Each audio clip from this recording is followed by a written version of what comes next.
नमस्कार, आप देख रहे हैं न्यू दिल्ली पोस्ट। आपके साथ मैं हूं अभिषेक। बिहार की राजनीति में लालू यादव के परिवार का विवाद अब किसी फिल्म की कहानी के जैसा लगता दिख रहा है। बाहर से सब मुस्कुराते दिखते हैं, लेकिन अंदर में खींचतान बहुत समय से चली आ रही। हाल में जो चप्पल कांड हुआ है वह सिर्फ अंतिम और सबसे नाटकीय सीन था।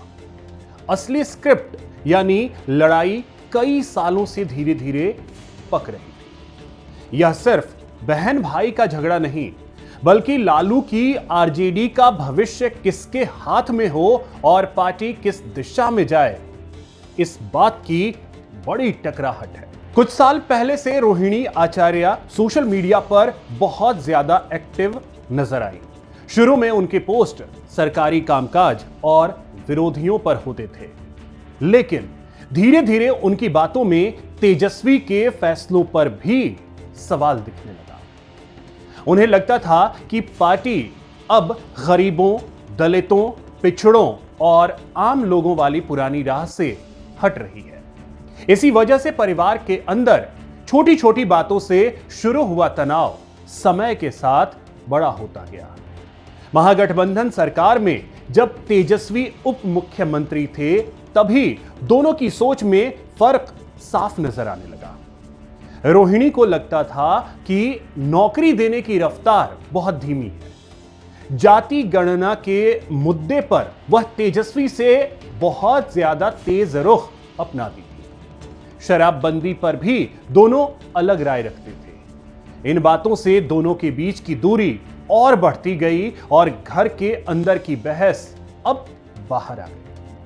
इसी बीच 2025 के चुनाव की तैयारी शुरू होती है और टिकट बंटवारे का दौर आता है। यही दोनों के बीच सीधी टक्कर हो गई। रोहिणी चाहती थी कि कुछ लोग जिन्हें वह जानती हैं और उन पर भरोसा करती हैं, उन्हें भी टिकट मिले, लेकिन तेजस्वी का मानना था कि यह चुनावी रणनीति से मेल नहीं खाता है। बैठकों में कई बार माहौल गर्म हुआ और मतभेद खुलकर सामने आए। रोहिणी की शिकायत यह रही कि उनसे उम्मीद की जाती है कि वह सिर्फ परिवार की बहन और बेटी बनकर चुप रहें, लेकिन जब वह जनता की बात करती हैं तो उसे बगावत कहा जाता है। उन्हें लगता था कि आरजेडी का असली रंग फीका पड़ रहा है।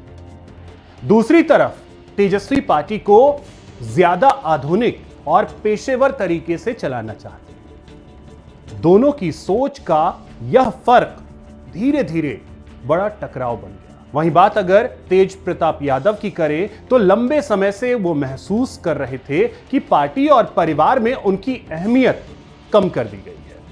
कई बार उनके बयान और उनके कदम परिवार के बाकी सदस्यों को असहज कर चुके हैं।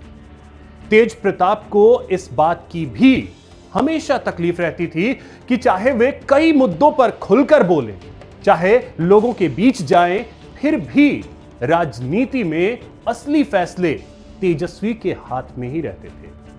कई बार उन्होंने यह बात इशारों में कही भी कि घर में उनकी बात को गंभीरता से नहीं लिया जाता है। इस बात ने भी परिवार की अंदरूनी खाई को और बढ़ा दिया। तेज प्रताप को लगता रहा कि वह एक बड़े नेता के बेटे हैं और उनकी भूमिका पार्टी में बहुत ज्यादा मजबूत होनी चाहिए, लेकिन आरजेडी में असली कमान धीरे धीरे सिर्फ और सिर्फ तेजस्वी के पास जाती दिखी। इसी से उनके और तेजस्वी के बीच मनमुटाव भी बढ़ा।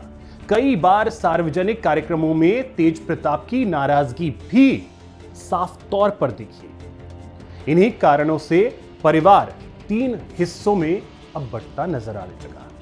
एक तरफ रोहिणी की नाराजगी, दूसरी तरफ तेज प्रताप यादव और तेजस्वी यादव जो पार्टी को संभालने की कोशिश कर रहे थे। इस लगातार बढ़ते तनाव के बीच अब चप्पल कांड सामने आया। एक पारिवारिक बैठक में बहस इतनी बढ़ गई कि माहौल बिगड़ गया और गुस्से में चप्पल चल गई। यह घटना जितनी चौंकाने वाली है, उतनी ही यह बताती भी है कि अब परिवार पहले जैसा एकजुट तो नहीं रहा। लालू और राबड़ी के सामने हुआ यह विवाद यह भी दिखाता है कि अंदर की लड़ाई अब छिप नहीं पा रही है।